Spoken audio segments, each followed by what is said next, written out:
Hello, everyone, and thank you for joining us today. My name is Tracy Cook, and I'm the Online Media Manager for ModernAnalyst.com, the premier community for business analysts. I'd like to welcome you to today's webinar entitled Elements of Requirement Style. Today's featured speaker is Karl Wiegers, Principal Consultant. Today's webinar will last approximately 60 minutes, including the question and answer session at the end.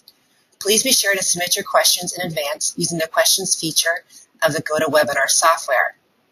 And I'd like to say thank you to QRA for sponsoring today's event.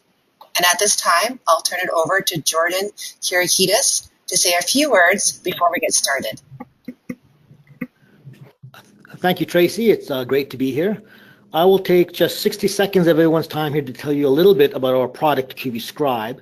This is the tool that analyzes your requirements in order to improve their quality, reduce ambiguity and contradictions, and ultimately reduce risk. We noticed that there are a lot of requirement management tools ensuring compliance, traceability, and so forth, but very few tools to actually analyze your requirements for clarity and consistency and style. We built QV Scribe to take advantage of the latest amazing advancements in natural language processing while being really easy to use at the same time and easy to learn. What you see in your screen here is our Word integration that sits right inside Word and works with you as you work with your requirements. We also integrate with dedicated management tools and are building a client that integrates with Excel. We are actually currently offering an exclusive trial of our Word and Excel clients, plus a few other goodies, especially just for the current listeners. Tracy will post a special URL in the chat box, and I'll come back to that at the end of Karl's presentation with a few more details of us and our offer.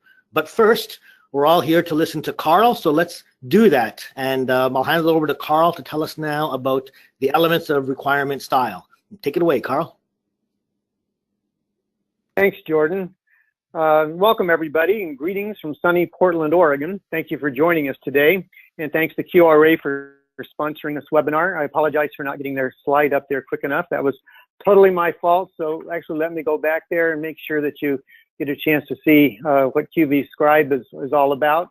And I think this is a very exciting product, actually. I've been interested in this area of having processing of requirements, text to help us try to remove that ambiguity that Jordan was mentioning. I think this is an extremely important area, and I'm excited personally to learn more about this tool myself. So what I'm going to talk about today is drawn from a couple of my books. More about software requirements has got a lot of the information that I talk about, and then other sections are based on my book with Joy Beatty, Software Requirements, 3rd edition. And there's a lot of information in both of those books beyond what we're going to talk about today, too. So here's a little bit of information about me, along with some contact information. And this slide shows a number of the books I've written. And I'm especially excited about the one shown on the right. It's a book called The Reconstruction, and this is my first novel.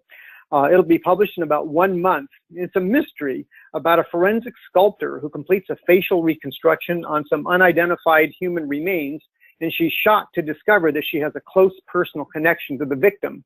And then she's driven to identify the victim, determine what their connection is, and find justice for her death. It was a lot more fun to write this novel than any of my software books, and I'm looking forward to having it available. Getting back to business, if you look at the bottom of the slide, you might want to visit the goodies page at my website, where you can download a wide variety of templates and other useful work aids that can help you with some of the kinds of things we're going to be talking about today. So what are we going to talk about today? Well, at the end of this presentation, you should have an idea about what are some of the characteristics that distinguish good requirements from not such good requirements. You should also be able to describe several styles that I think are convenient and effective for writing functional requirements in particular. I'm going to warn you about some vague, ambiguous, weak words that you should avoid writing in requirement statements, things that I just don't ever like to see in requirements because they make it hard for the reader to understand what you're trying to say. I'm going to point out several types of ambiguity and give you some suggestions about how to rewrite ambiguous requirements to make them clearer. In fact, maybe if you follow these kinds of rules, the tools that we're talking about here today won't find as many problems, so you can focus on the more substantive issues. And also going to talk about the very common problem of having solution ideas or design constraints embedded in requirements. Some of the BAs I've talked to have told me that this is their biggest problem, that they don't get requirements, they get solutions from their stakeholders, and consequently, they have to figure out, well, what's the requirement if we take away the solution part that's buried in there? And I'll give you some suggestions of how to detect and avoid either unnecessary or inappropriate solution ideas. Let's start by understanding what we're trying to accomplish by writing requirements. I think the prime goal of writing requirements and writing in whatever way you choose to represent it is clear and effective communication. This is our principal objective. It's not conforming to some standard for requirement style or following some rules about what words to include or what words to avoid or how many words to have in a requirement or whatever's fashionable these days in the software business. That's not our point. The point is clear and effective communication. I've heard a lot of kind of, I thought, silly rules about things you should or shouldn't do when writing requirements. These are things people have told me. Someone told me that a requirement may not contain the word and because then it's more than one requirement. Well, I don't think that's always true. Or that a requirement cannot have more than one sentence. Or that a requirement may not contain more than one instance of the word shall. And somebody told me a requirement may not be more than 22 or perhaps it was 23 words long. Now there's an intent behind all of these kind of rules, and that's to take actions that we think are going to be congruent with our goal of clear and effective communication. But just following those rules doesn't really solve your problems. So no matter what rules you might follow, if the requirements do not clearly convey the intended information to the various audiences, then those requirements are not adequate for their purpose. And it turns out we have quite a few audiences that we should think about for our requirements. Rule number one for writing anything is to know your audience. Actually, another good rule is to know your material, but sometimes that seems to be optional. But you should know our audience. So who are our various audiences for the requirements that we write? Well, all the people who have to do downstream work on our project, including architects, designers, programmers, and you might just have people called developers that do all of this, but they're functioning in different capacities as they do different parts of the downstream work. Testers and maintainers need to know what the requirements are telling them about what the system's supposed to be about. Of course, you have users, customers, and other stakeholders that are engaged here. And you have people like project managers and program managers. So we've got a lot of audiences. We have to write in a way that's going to communicate effectively and clearly to all of them, which is hard to do. And the best way to tell if the requirements are sufficiently clear, sufficiently detailed, is to have some of the people who will have to do this downstream work based on those requirements, review them to see if the requirements will meet their needs. So I strongly recommend that you enlist representatives from most, if not all, of these various areas to review your requirements, not just at the end when you think you're done, because you're not done. And at that point, when you think you're done, the last thing you want to hear is that you have more work to do. But along the way, in process, as you are developing chunks of requirements, get feedback from people to understand from their point of view, is this going to let them do their job? Is this going to set an expectation that we all share toward what we're going to have when we're done? So this is our overall objective. Now, most of the requirements information that you specify is going to address system functionality. And there are several reasons we do this. First, the analyst needs to communicate as unambiguously as possible to the developers what they are and are not supposed to implement. And this is particularly important if the developers are not in close physical proximity to customer representatives and analysts, such as when development is being outsourced or when you have people working in multiple locations on common projects. And these are the kinds of problems, these kinds of ambiguities are exactly the kinds of problems for which systems like QV Scribe, those kinds of tools can be enormously helpful because they can ferret out potential ambiguities before someone hits the ambiguous requirement and then goes off and does the wrong thing. That's a very expensive way to learn that a requirement was not very well written. We want to make sure that the testers can rely on the functional requirement specifications so that they can be sure to test all the expected behaviors of the system. We also need to specify functional requirements that will fully enable the users to do the things they need to do with the system. This is where techniques like use cases and user stories become important, because we're focusing not on system functionality then, but rather on what users are trying to do with the system. But we need to specify that functionality and align it with these expectations of user objectives. Otherwise, you're building something that's not going to meet people's needs, and that's really not too good. Doing a good job helps on specifying functional requirements, helps reveal assumptions people might be making. Assumptions are a little risky because they're often unstated, and your assumptions might be different from my assumptions. And if we don't clarify that and even reveal the fact that we have these assumptions, there's a very good chance that we're going to be working at cross purposes. This also points out technology issues, real constraints we have to respect, business rules and risks, those sorts of things that are important to the developer. And so the functionality specifications we create need to incorporate all of those kinds of knowledge. Finally, unless the functional requirements are properly specified in an appropriate level of detail, it's not possible to trace them into downstream deliverables you create, architecture components, designs, code, tests, and so forth. Now, you may not care about requirements traceability, and that's absolutely your choice.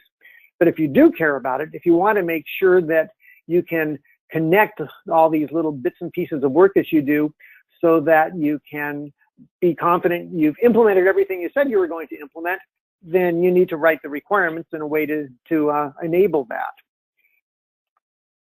So how do we tell good requirements from evil requirements? I'm going to share with you 10 characteristics that I think are particularly worth keeping in mind as you're writing your requirements and reviewing them, to look for issues to see if they're going to satisfy these desired criteria.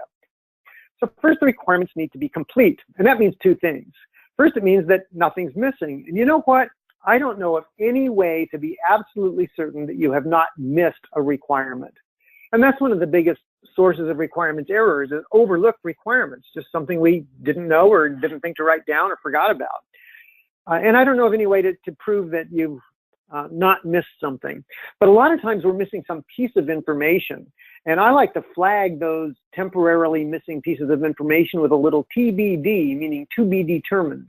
Another interpretation of TBD is go find out. So what we want to do is remove all the TBDs, all those holes in our knowledge from our set of requirements before people have to go do work based on those. Otherwise, someone else is going to have to fill in that piece of knowledge and chase it down wherever it is, or make their best guess. Now, requirements need to be consistent, which means that each one does not conflict with other requirements. And this can be a very hard thing to check, because if you have a requirement over here that says do A and a requirement over there that says do B, and they don't say the same thing, you can only do one or the other, then you've got a conflict you have to resolve. But those can be hard to find if those requirements live in different places, like different requirements specifications, or if they're at different levels. Requirements need to be consistent with their parents, the higher level requirements from which they were derived, such as a business rule. So those can be difficult to find, but those kinds of consistencies are very important. Each requirement should accurately state a customer or some other external need. And this is something that a BA often cannot judge very well. So we need to get the sources of that information, such as actual customer representatives or subject matter experts, to review our requirements and make sure that they're correct and consistent with the appropriate business objectives and constraints. Now, what developers are usually pretty good at judging is feasibility. Can each requirement that we write be implemented in our system within known constraints? So I very much like to have developers review the requirements and raise their hand and say, oh, wait a minute, nobody knows how to do what you just asked for. In fact, let's get developers involved in some of the requirements elicitation activities, so we get this very early indication of feasibility. And maybe a developer can say, yeah, we can do that, but it's going to be really expensive. How badly do you need it? Let's have those kind of conversations earlier rather than later. Requirements should be written in a way that makes them modifiable, because change is going to happen. There's no point in pretending it won't. So let's write them in a way that requirements can be easily changed, and also that we can change them everywhere they need to be, and that we can keep a record of changes that we've made, because sometimes you actually end up undoing a change and going back to an earlier version. So modifiability is important. And to make your requirements modifiable, you typically want to write them in a fairly fine-grained fashion, and you want to give them labels, unique labels, so that you can keep a record of requirements that were changed and why. So when you have a big long paragraph with lots of requirements stuffed into it, that's hard to keep track of exactly which of the many requirements in there you changed. But if they're broken out in a more granular fashion and uniquely labeled, then you can make them modifiable. The requirements should be necessary. They should document something customers really need. And so I always like to be able to make sure I have an answer to the question. If someone asks me, well, why are we doing that? Why is that requirement in there? You should have a pretty good answer. You should be able to keep track of the origin of each requirement or the rationale behind why it's included. It's important to prioritize the requirements. You can't implement everything at once, and you probably can't implement everything ever. And so let's make sure that we know how do we sequence our development efforts so as to deliver the maximum value as quickly as possible. And that's what prioritization is all about. Requirements should be traceable. I kind of alluded to this earlier, the ability to link each requirement both back to its origin, like a higher level system requirement, and to downstream deliverables that you create because of that requirement. Making requirements traceable is very much like making them modifiable, writing them in a fine level of granularity and giving them unique persistent labels. Ambiguity, we're going to spend a lot of time on ambiguity, and an unambiguous requirement has only one possible meaning. An ambiguous requirement shows up in two ways. Maybe I read a requirement and I say, it could mean this, it could mean that. Well, I caught the ambiguity even if I can't resolve it. But the worst kind of ambiguity is when you pass out some requirements to multiple people, they hit this ambiguous requirement and it makes sense to each of them, but it means something different to each of them. And that's when you're going to have a problem because you're not going to catch the fact that there was an ambiguity that way. Peer reviews, and particularly the type of formal peer review called inspection, is a very effective way to try to detect some of those ambiguities. But you have to look for those early on or people are going to be working in different directions. And additionally, the requirement should be verifiable. Sometimes this is called testable, but you should be able to look at each requirement and think if there's some way that I could determine whether it was correctly implemented in the product. And typically that's by testing, but it could be some other way. But if you look at a requirement, and particularly if a tester reviews a requirement and says, I really can't think of a way to test this because I'm not too sure what's supposed to happen yet. Well, that's an example of an unverifiable requirement that needs a little bit of work. So are you going to ever find a set of requirements that's perfect and all of them have all these wonderful attributes? No, you're not. You are not going to get perfect requirements. But if you look for these kinds of characteristics when you write or review the requirements, you're going to do a better job of writing requirements. Now, from a practical point of view, your goal is to get a set of requirements that are good enough to let construction proceed at an acceptable level of risk. There's no little green light that goes on when that happens, unfortunately. And the risk that we're concerned about is having to do a lot of expensive, unplanned rework. So keep these characteristics in mind. But let me give you some tips for writing clear requirements here. And here's on the lower right, we see a picture of the world's first business analyst. Carefully writing some requirements with a quill pen. No, actually that's Charles Dickens, but I thought it was appropriate for this slide. So first of all, I like to look at each requirement and evaluate it as though I was the developer and somebody just handed this to me. And if I'm reading the requirement and I say, wait, don't go, I have questions. Well, then maybe it needs a little bit more work. We tend to manage complexity by using hierarchy. So I like to document requirements in a hierarchical structured form. I once saw a requirement spec that had hundreds and hundreds of requirements in a long list. There were some groups, but there was no hierarchy. So it's hard to tell what's a parent of some child requirements. And it's really hard to tell how big the thing really is and to manage the complexity if you just have long lists.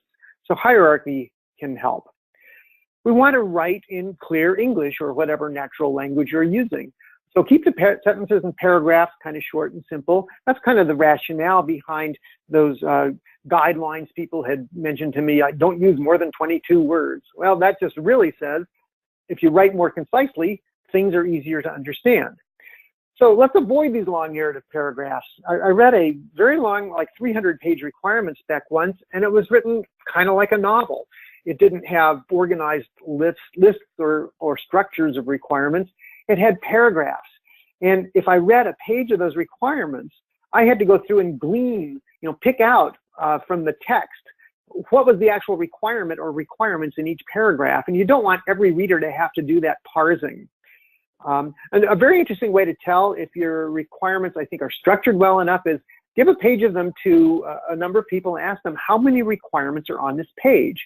And if they came up with a range of numbers, if they don't even agree on how many requirements are on each page, then you probably have not structured them in a way that's going to be consistent with our goal of clear and effective communication.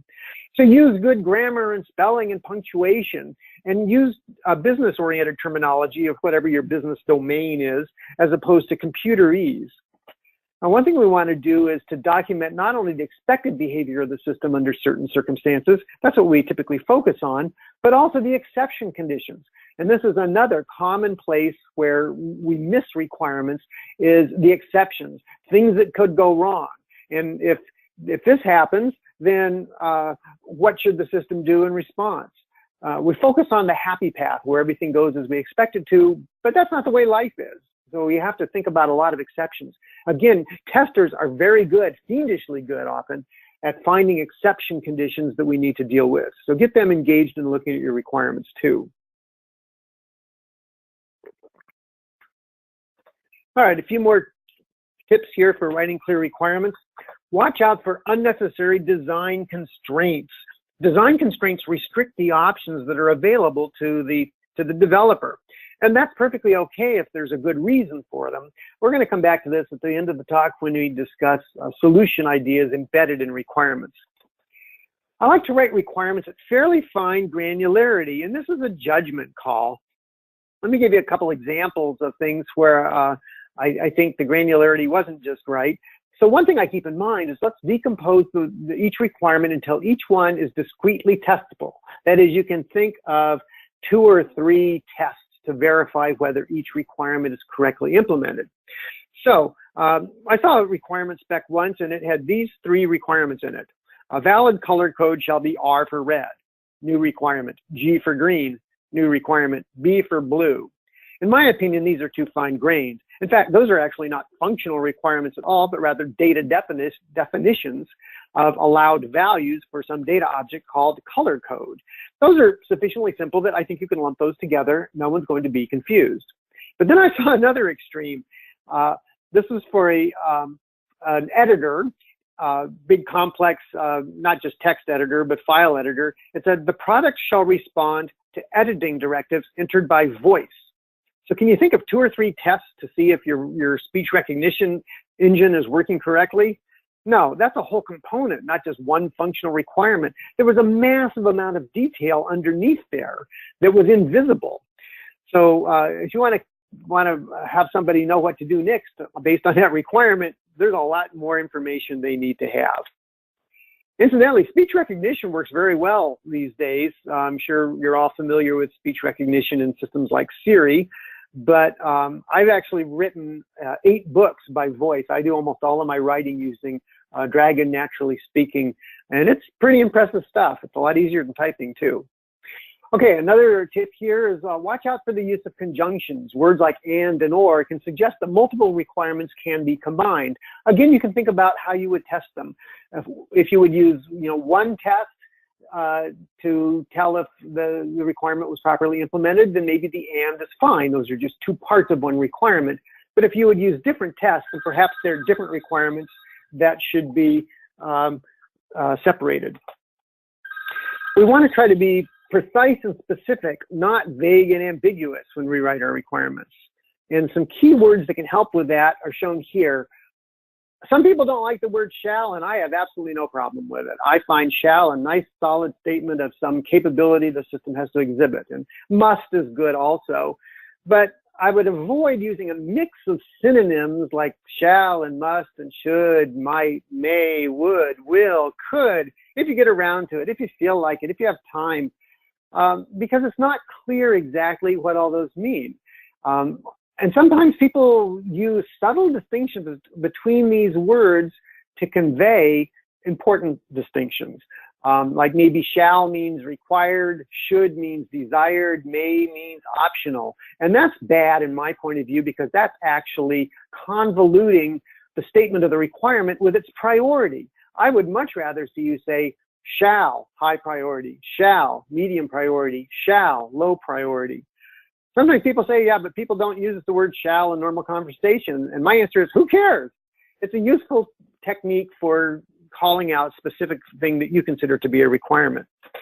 Now, there's a whole bunch of ambiguous subjective words that I do not like to see in a requirement spec pretty much ever. So let me warn you about some of those. If you do happen to have a copy of the 3rd edition of my software requirements book, look at pages 214 and 215 because that's where I've got a long table of these kinds of vague and ambiguous words to avoid using, along with some suggestions of how to phrase things differently instead. So for example, minimize, maximize, optimize. How do you know you couldn't get it just a little bit faster or just a little bit tighter, a little bit smaller? You know, those are very hard things to judge if you've accomplished them. Have you ever been asked to build some user-friendly software? I would be astonished if you hadn't. But what does that mean? Have you ever been asked to build user-hostile software or user-surly software? No, of course not. Everybody wants user-friendly, but we don't know what that means. And so I think these are important points, but they're bad words to use. So if you hear someone talking about the system has to be robust or intuitive, don't write that down. Instead, have a conversation. What does intuitive mean to you? How could we tell if something was user-friendly enough? Can you give me some examples of systems you think are robust and are not robust? So those should lead to conversations to understand what the user has in mind because they're telling you something important, but they're telling it, but if you just write it down the way they said it, it's not useful because you can't verify it. Some other things, something has to be done seamlessly or has to be transparent to the user or graceful. Great ideas. What do they mean? Improved. Improved in what capability? By how much compared to what?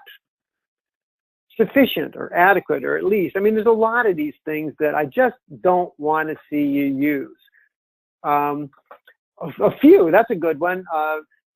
Do you think we'd all agree on how many few or several is? If I asked each of you to write down a number that represents several to you, I have a hunch we would have more than one answer. Etc. is a great one. And including, especially including but not limited to. Okay, the system shall process characters including but not limited to A, B, and C.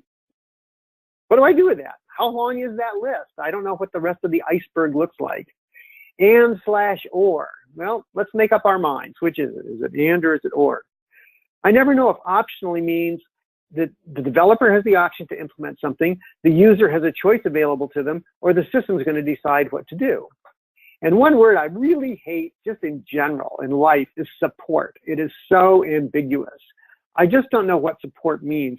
So I suggest you don't use the word support unless you are building a bridge and you're talking about how many pounds it has to support. That's fine. But if you say something like the system shall support Microsoft Word documents, that could mean a lot of things. Now, you might say the system shall import Microsoft Word 2013 and older documents. Okay, fine. I'm fine with that. But don't say support, please. A lot of words like this that I think you want to really watch out to avoid using. So there are several ways you can write functional requirements. I'm going to share with you a couple of structures here that might work. Some people believe the requirements should only describe the system's behavior because the system is what you create by implementing all the functional requirements. And certainly we can write them from the system's perspective. And here's a way to do that. You know, something like when certain conditions are true or something takes place, the system shall do something. And there might be some other qualifying information like response time or some other indicator of goodness or the results. And this is perfectly fine. I think it's appropriate, though, to write functional requirements from either the system's perspective or the user's perspective, and to use whichever structure gives you the clearest communication in a given situation. I think it's fine also to mix those styles together, just back and forth in the same document. So here's an example. When the patron indicates that he does not wish to order any more food items, the system shall display the food items offered, the individual food item prices, and the payment amount within 1 second. All right, I think that's a fairly clearly written requirement. Also, I would suggest we use the word, the name of the user class rather than just saying user. So here we're talking about a particular class of users called a patron. Okay, I think it's a little more specific. I kind of like specific. Now, you might choose to express a particular requirement many times more from the point of view of the user. So we will talk about actions that the user will let the user take, or I'm sorry, the system will let the user take under particular circumstances. So here's an illustration of how that might look. You might say the certain type of user shall be able to do something to some chunk of data, perhaps, or some object or some piece of equipment. And again, we might have some additional qualifiers to flesh out the specifics there. So this is a structure that you can work when you're writing functional requirements from the user's perspective instead of from the system's perspective. Here's an example. The patron shall be able to reorder any meal he had ordered within the previous 6 months, provided that all food items in that order are available on the menu for the meal date. These two sample requirements are drawn from a sample fake requirement specification called the Cafeteria Ordering System. If you look at the 3rd edition of my software requirements book, there's a lot of sample documents in an appendix for the mythical Cafeteria Ordering System. So you can kind of just see how you might write all these different things. So I have absolutely no problem just mixing and matching system perspective or user perspective requirements, whichever makes the most sense at a given time. Another suggestion that I have is to write requirements using the active voice versus passive voice. Active voice shows which entity is taking each action, and it communicates more directly, more clearly than writing in passive voice. Now, I read a lot of requirements that are written in passive voice. I'm going to give you a bunch of examples of requirements on the next handful of slides here, show you some not so good examples, and then maybe how to improve some of them. Almost all of these are drawn from actual requirement specifications that I've reviewed for clients. That's one of the services I provide as a consultant. But a few of these I made up, but most of them are real. So what we want to do is try to make sure we know, the reader knows what entity is doing what. So here's an example. This is from a real requirement spec. There was a passive voice requirement. When the output state changes, it is logged in the event log. Now, you might have to go back to your English grammar book and understand the difference between active and passive if this doesn't just pop into mind. But this doesn't tell me how that happens. How does that logging take place? So you might want to recast that into active voice. When the output state changes, the system shall record the new state in the event log. Now, that's not a huge difference, but it's clearer to me. And if you have a choice of writing something in a clearer way versus a less clear way, I recommend we go with clearer. Let's turn our attention to ambiguity. There's a lot of kinds of ambiguity. And as I mentioned, that's one that the reader can interpret in more than one way, or one that different readers can interpret in multiple ways. So this slide just identifies some common types of requirements, ambiguity, and errors. We're going to look at some of these in a little more carefully in the next few slides, but keep these points in mind when you're writing or reviewing requirements. So there might be ambiguity of reference, such that it's not clear where some action, what data object is that referring to? Or the scope of action might not be clear. Does this function take place on selected text, or the current word, or the paragraph that the cursor is currently in, or the displayed text, or the entire file, or what? Omissions, and that's of course one of our biggest problems, is just something missing. There might be some behavior or cause that takes place, but yet it's not clear what triggers that. Or you might have some triggering action and it's not stated what happens as a result of that. Of course, completely missing requirements really aren't a kind of ambiguity, they're just a big error. And then things that are implicit. There are two words that make my blood run cold. Those are implicit requirements and assumed requirements. Those both are, I think, fairly dangerous areas. We have them all the time, but there's risk there. You can get a lot of logic that can be hard for people to understand, especially if you have complex Boolean logic with nested ands and ors and nots. If we're programming, we've got a way to handle this with parentheses, but we don't use parentheses like that in text. A lot of times when I see complex logic or series of if this, then that, the else condition is not stated, or a default. Watch out for these compound operators where you have the complexity of the logic there. I especially do not like negative requirements, things that talk about what the system won't do, and especially avoid forever double and triple negatives. They're just too hard for people to try to figure out.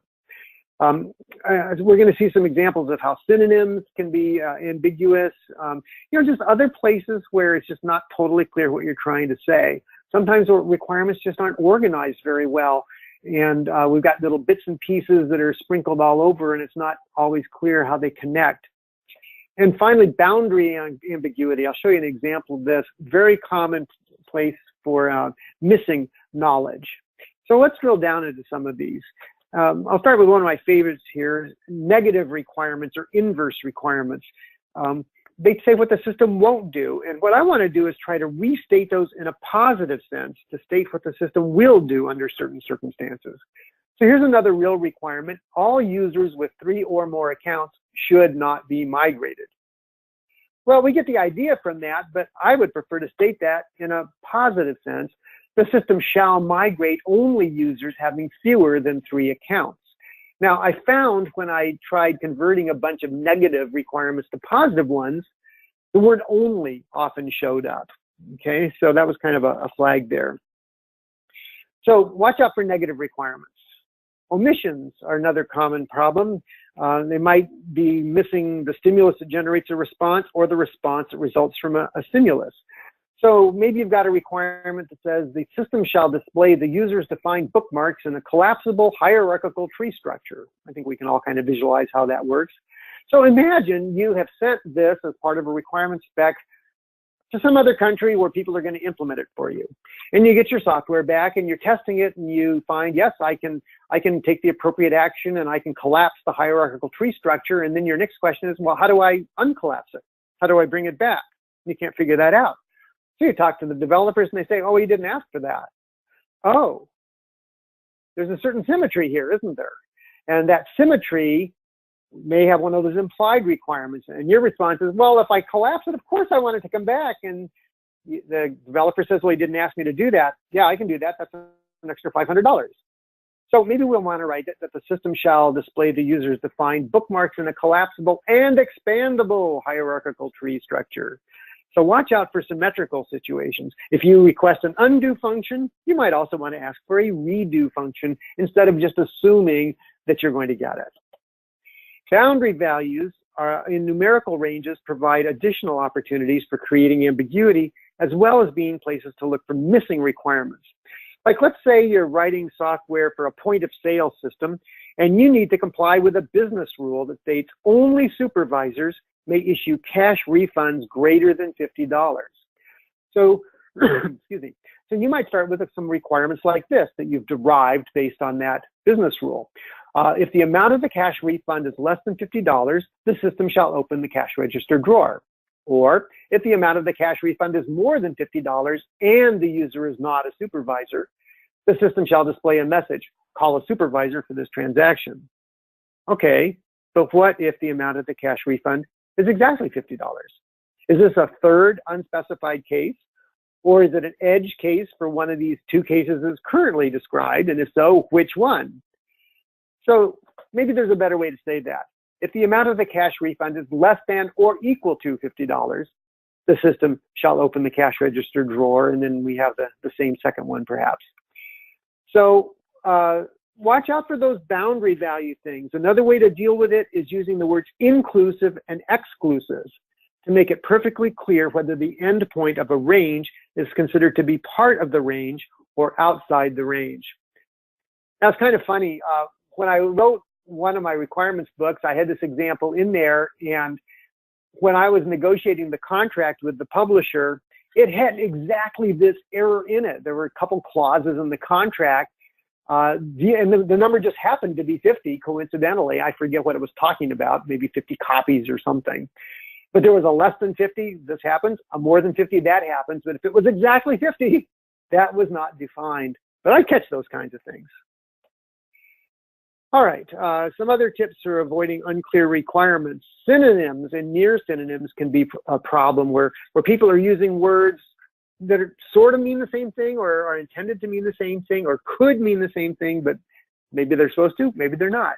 So let's use terms consistently. I remember one time I was reviewing a requirement spec for a client, and they, sometimes this was for some analytical chemistry instrumentation in the lab, and sometimes they talked about chemical samples and sometimes they talked about runs. And so I asked the analyst I was working with, well, what's the difference between a chemical sample and a run? And he said, well, they're really the same thing. So my suggestion is pick a term and stick to it, use it consistently. You know, a requirement specification is not a good place to creatively vary your language to try to keep the reader's interest.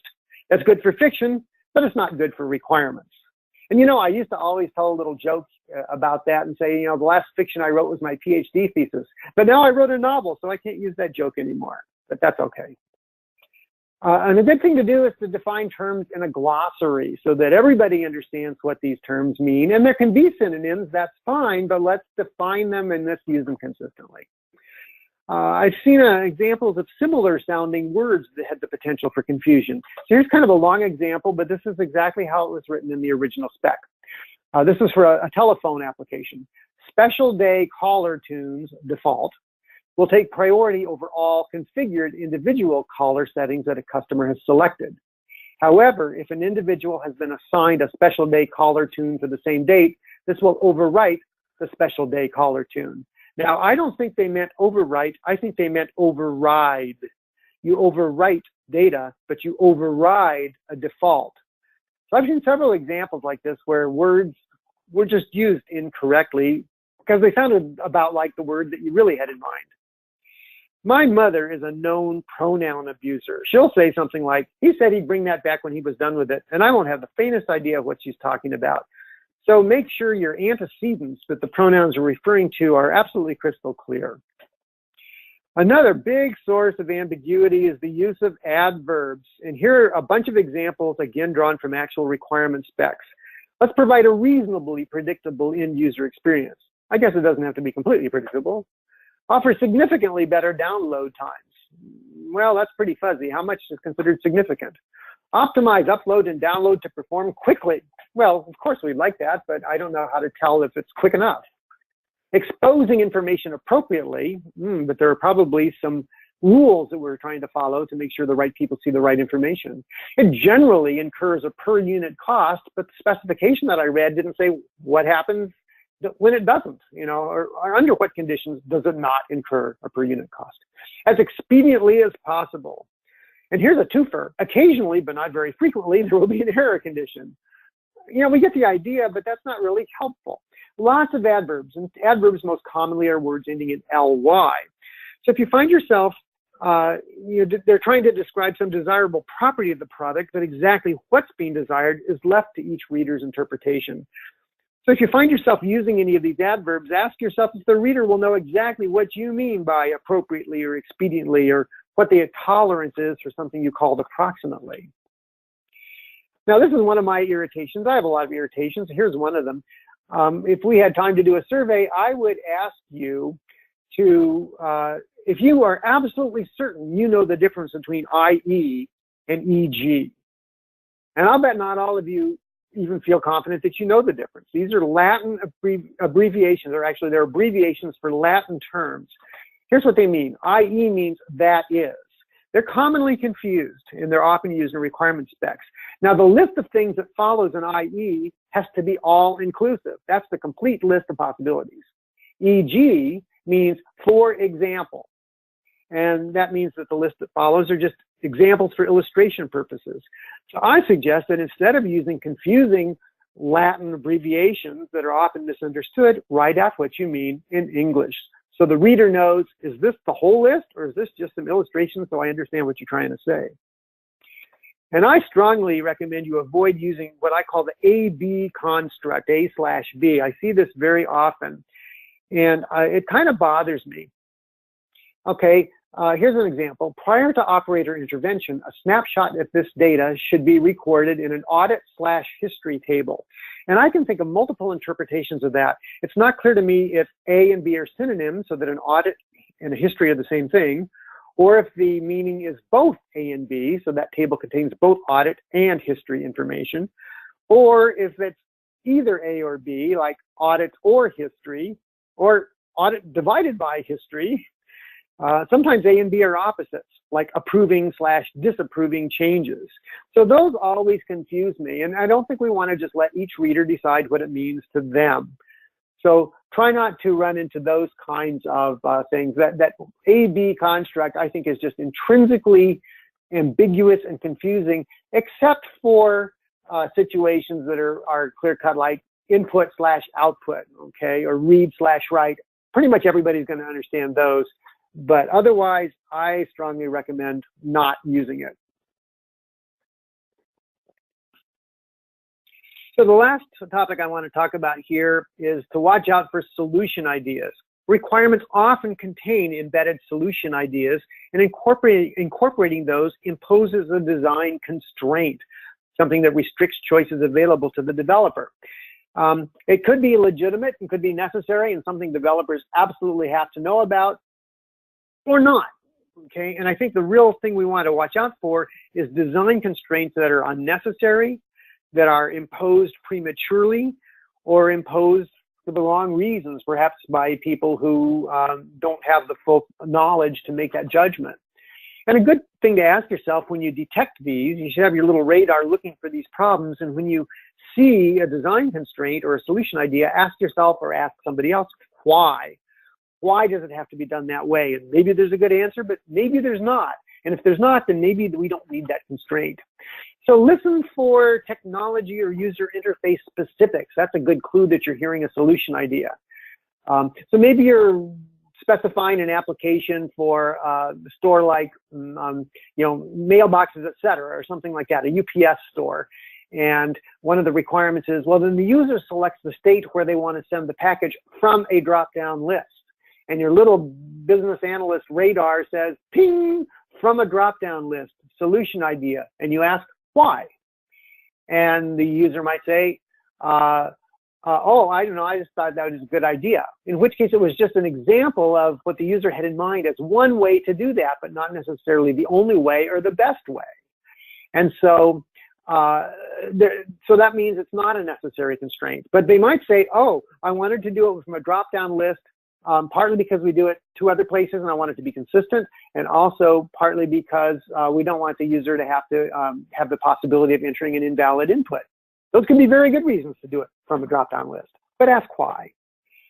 I once saw a requirement that the defect calculator should be written in Excel. Could be a good reason, maybe not. Let's find out. Or the background task manager shall display error messages in the status bar. And in the status bar, it's perfectly sensible if the application that you're maybe adding this capability to already has a status bar where users are accustomed to finding messages. But if you're specifying something new and you haven't gotten into user interface design yet, you've just imposed a constraint on the user interface designer that says, gee, we have to have a status bar. And that means that the developer can't think of maybe 2 or 5 other possible ways to do this that might be more appropriate from the user's point of view. So just watch out for those.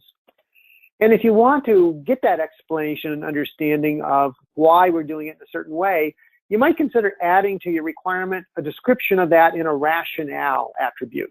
Because otherwise, what's probably going to happen is someone's going to come back to you later on and say, okay, now, I didn't really think there was probably a good reason for why that was done, so I ignored it. Well, or they have to go ask the question, why are we doing it that way? I'm not sure it's the best way.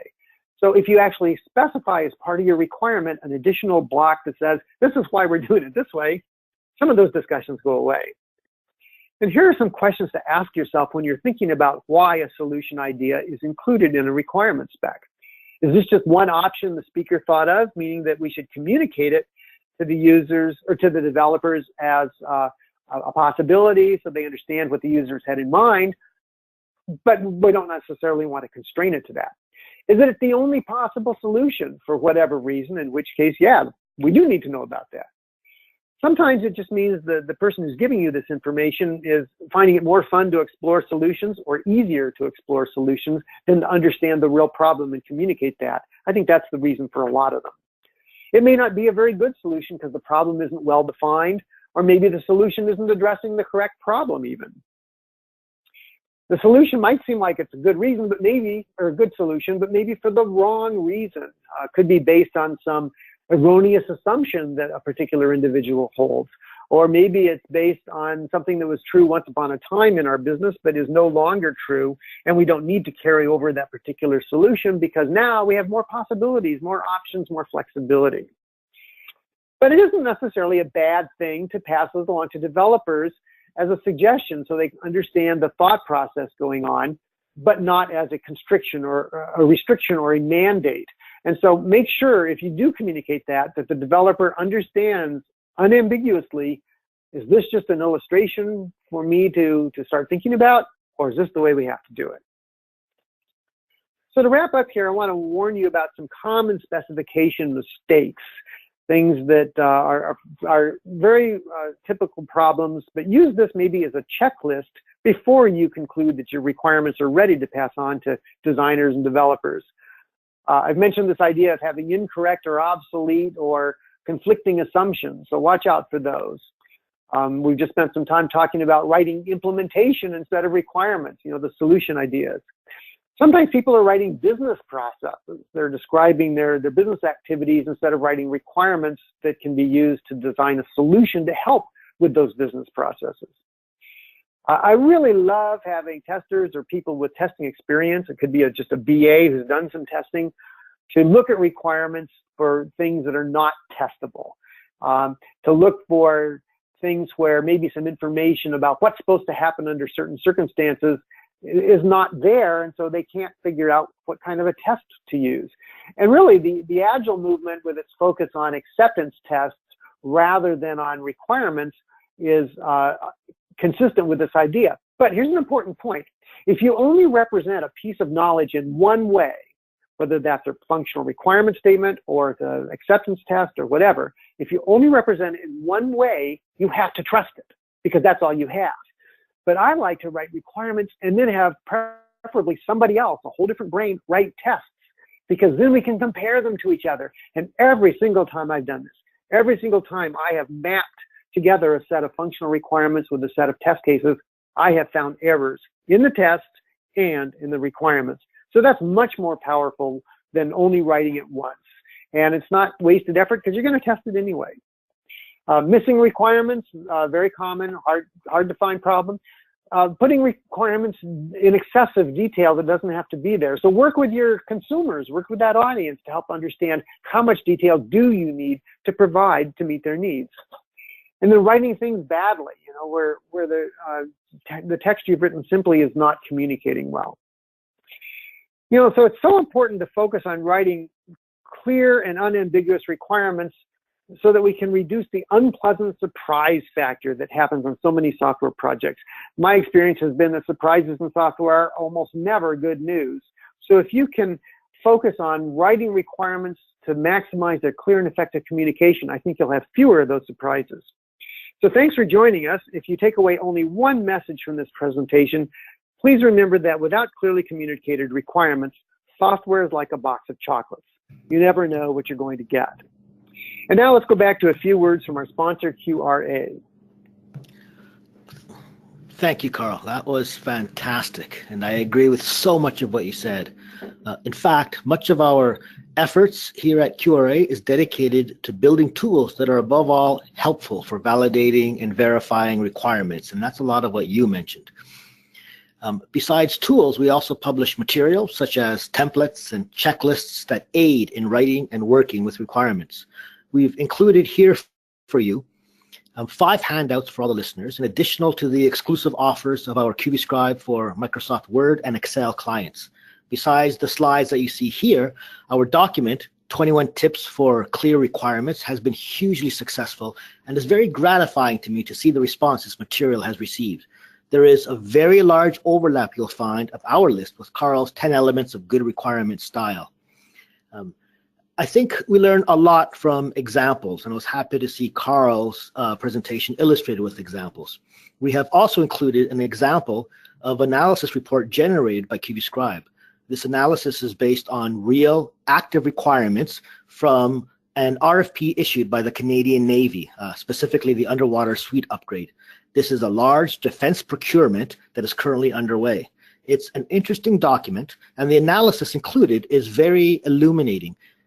It shows you mistakes that can creep into a project right from the very requirements, right from the very beginning at the requirement stage. And it touches on much of what Karl spoke about in live actual projects being carried out right now. We've also included an info sheet that gives some details of QB Scribe.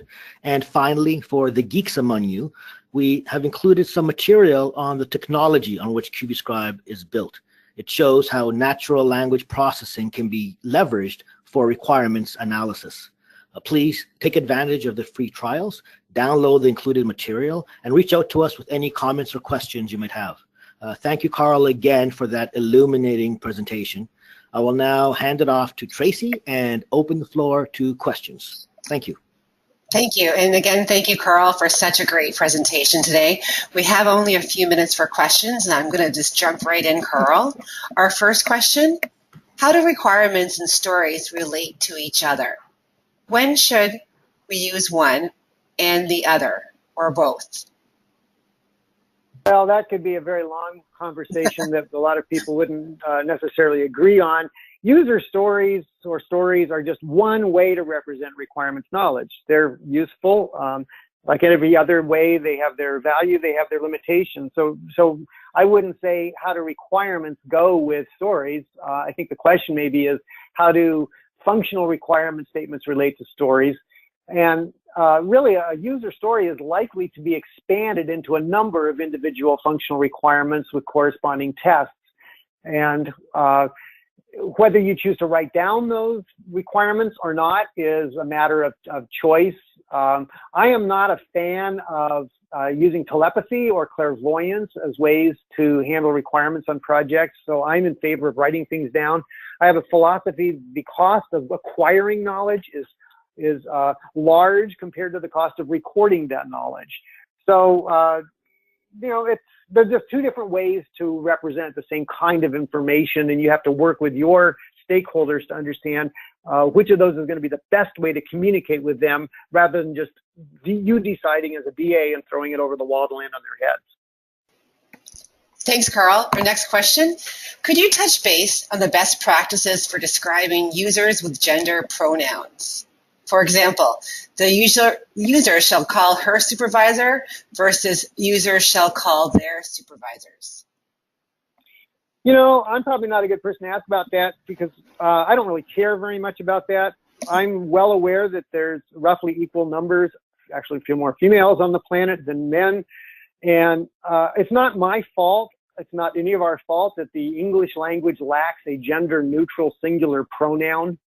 And I just frankly don't worry about that. You know, sometimes people who are sensitive to it will mix and match. So they might have some of their requirements or some of their statements in other context using he and some of them using she. It is grammatically incorrect to use they to represent a single human being.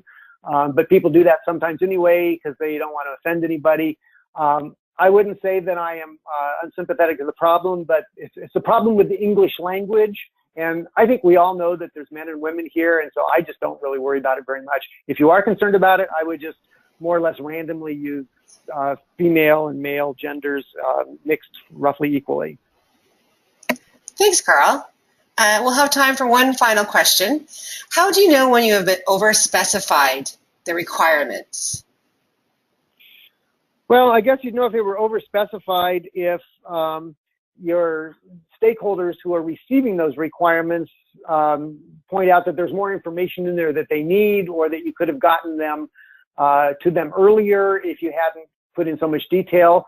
Or sometimes this happens when people feel like, hey, you're doing my job. You're putting stuff in the requirements that's my job as a designer or a programmer or a tester to do. So this is, again, I think, why I would recommend getting early feedback on the way you're writing requirements from the people who are going to be receiving them. Don't wait till they're done and then ask somebody to look at them and tell you they're perfect. Instead, what I would do is get people to review them as you're going along and give you feedback very early as to whether you're doing them in a way that's going to be most suited for their needs. And that way you don't have to feel like you wasted a lot of time or redo things. You can make course corrections in your process early on from that feedback. Karl, thank you. And again, Karl, thank you for such a well thought out and very informative presentation again. We'd also like to thank today's sponsors, QRA, for sponsoring our event today. And thank you to all our attendees for attending the Modern Analyst webinar. I'd like to remind everyone that today's webinar, along with the slides, will be archived at the ModernAnalyst.com website within 2 business days. It will also include the webinar and a PDF of the PPT. And thank you. This concludes today's webinar. Have a great day. Bye, everybody. Bye.